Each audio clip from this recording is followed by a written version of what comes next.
what's a 12-month, and I know you got some projects and things going on, but what's a 12-month goal for you within your business? I think I really want to grow with some new people. I think I want to grow my CRM a little bit more. I think I would really want to still try my hand at some lead gen coming in. I do create my own lead gen through Facebook and probably my age group. You know, they're a lot on Facebook, so I do some private messaging and things of that nature. But I think I want some new people. Now I don't know if you know this or not, but I do mentor agents in our company, and I do coach quite a few agents, and I walk them through all their transactions and stuff, make sure they're doing things correctly and things, which is great, because what we're trying to do as coaches and mentors is really take that learning curve away from everybody, right? We want them to start making money as quickly as possible and not go through the pitfalls that you and I went through. But I think more lead gen, I think more people that I want to work with. There's just so many things I think I want to do.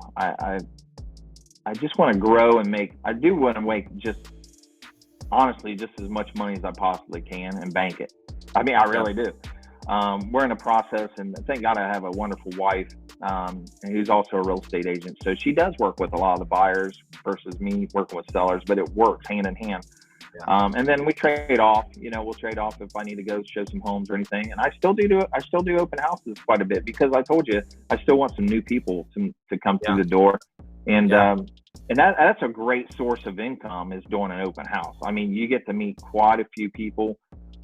Some may be working with agents, some may not be working with agents, but it's a good source of income and meeting new people. There's so many things we got going on. I got a tiny home that's being built, or actually it's already been built. We got it delivered, got it set up on blocks and things of that nature. So we have a beautiful tiny home that sits in the hills, close to Hocking Hills in the Benton County area, on 18 acres. So I think we may rent that out to friends and family. I don't know if I'm going to do the whole Airbnb yet, because when you walk in this tiny home, it's so beautiful. And I'm like, I don't know how people are going to treat this thing. Yeah. Is this going to be a frat house over the weekend? You know, so there's different things. It's weird how as you grow, what your whys are, right? You know, my why has always been my family and my kids. That will never change until I'm done with this career, I guess. And I don't know how long it will take me. I still want to be in it some way, shape, or form. No, how would I get? I still want to be in that shape or form of that. But and your whys just change and your goals change. You know, that's why you never burn bridges. You never burn bridges with the people you worked with, your last broker you were with. I mean, you never know when you may go back and try something else, and I don't know. So I think that's one thing that I would love to see change within our industry is and I've gotten better with it over the years, and all of those things, but I think it's hard from a leadership standpoint sometimes too. But I was at a mastermind about, I think 2 years ago at this point. And he said, as a leader, you have to look at those things as graduations and not divorces, right? Yeah. It's you help them get to that next step. And now they're graduating, from your team or your brokerage or whatever. And, that has helped me as a leader. And honestly, it freed up the conversation to where I never want any of my agents to leave in the middle of the night. Like, I want to know ahead of time, and I want them to feel comfortable enough that they can come to me and say, hey, John, I'm thinking about this, not ready to pull the trigger next week, but it might be something that's 6 months down the road, 8 months down the road, 12 months down the road. And this is what I want to do. And for me as the leader, it's how do I create that transition period for them, right? How do I help them get things set up to where there's no step back, right? They're just continuing on doing what they're doing already. So, that's a great point, because you never know what's going to happen 5 years from now, which leads me to my next question for you is, what's a 5-year goal for you? I'm not going to get out of the business in 5 years. That's for sure. I'm not, I had a couple friends, I do a lot of things. You gotta adventure in your life too. So I have a side by side, a couple things, we ride in the woods and things. That's my kind of getaway type thing. But I've had a couple friends saying, when are you going to retire? I don't know. I don't think I will. I feel like I'm partially retired right now, right? I mean, I dictate what I want to do. I dictate who I want to work with. I dictate how much money I want to make. And that's the true thing about being a real estate agent is you can work as hard as you ever want to work. And I think you should. When you first get in this business, I think you should be trying to hold every open house open as you possibly can. I think you should, forgive me if I'm wrong, but I think you should take every listing that you possibly can right in the beginning. And then you can start saying, well, I don't want that property, or this property doesn't fit my mold, or things. And sometimes doing a takeaway move, when you get to, an agent that's been in the business long enough, they can dictate what they want to do, And I tell people when I go to a listing appointment, we may list your home, we may not. It is. It's a case by case issue, but being new in the business, I think you should really do everything you can and really work hard. I think John, you still work hard. I still work hard. Ryan, works hard. It's just instilling us. There's some like-minded people out here that we all. It's real weird. Like we're all on the same page, and then unfortunately, there's some that are not on the same page. Just like you, I'm sure you're probably reading a book right now. You're probably reading something, or you're doing something. Right? Yeah. Yep. So like the book I have, and I might even pick this up from you. Actually, I got it sitting right here. It's called Exactly What to Say. It's for real estate agents. Have you seen that one? No, but I think you've told me about it. Yeah. So I've had this, and I've already read quite a bit, but I've gone through it. There it is. I've gone through it, and then I keep going back because some of the things in here, I think we talked about this before. I don't know why I carry this thing so much as I do, but it's really got some good keepers in there. So, it's when you ask a question, it's asking the right question to get the right answer, right? You want the right answer coming back. So it's a great book, great read.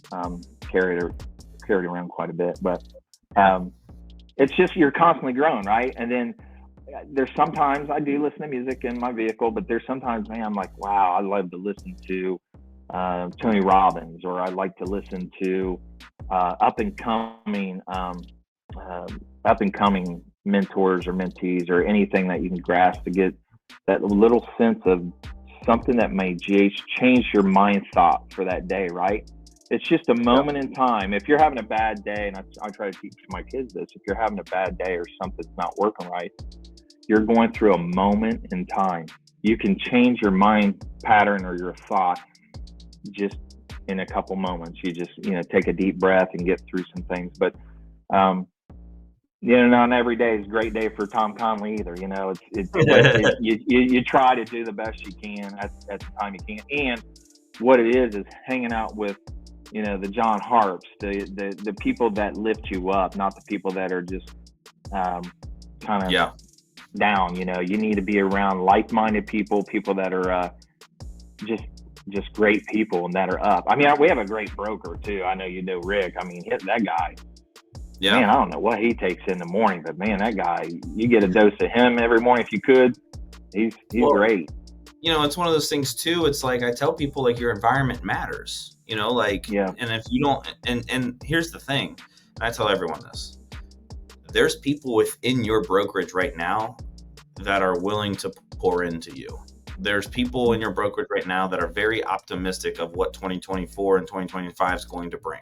Right. There's also people within your brokerage, and it may be you, that are just down and out and think that the real estate's coming to an end. And, we got all the lawsuits going on right now. And we have, high interest rates and pricings, affordability and all of these things. Right. So if you're one of those people, or you're around those people, you need to change your environment. Like, if that means you have to switch brokerages, right? Because I promise you that there are people out there that are very excited about next year. They're very excited excited about the lawsuits. There's opportunities coming because of it. Like, I don't care what you say. it doesn't look good for us, but there's opportunities. There's always opportunities, right? Yeah. And it just comes down to who you're around. And I promise you, just like every guest on here, they all had mentors and people that poured into them and helped them along the way. Next question, that I always ask my guests is, what's a legacy goal for you? What's a goal that you want to hit when you're no longer here? My legacy is really where I leave enough on the table that my kids and my wife don't have to worry for quite some time. Just leave something, and that is truly the tiny home is just built. It's on a beautiful piece of property, and that tiny home is built correctly.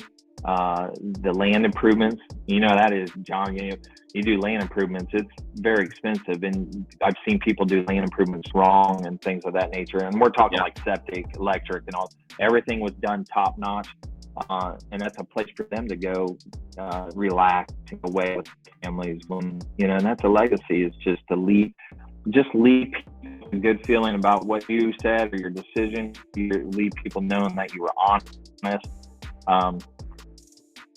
And just try to do your best to be the right person for everybody. That's even your buyer or seller. Now, don't get me wrong, my personality doesn't rub off on everybody, and I've been very lucky to, maybe in my 25 years, I've had maybe two clients that we just didn't seem eye to eye on things, and I think that's where I shot it straight, and they don't like straight talkers, I guess. So.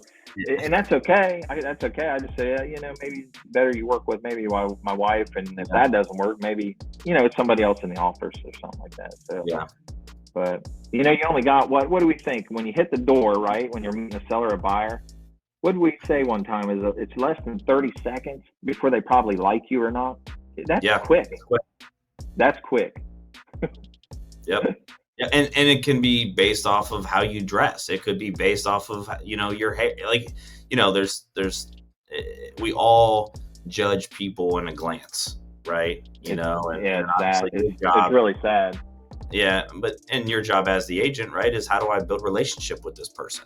I got to find some common ground somewhere. And that's how that's how relationships form and are created.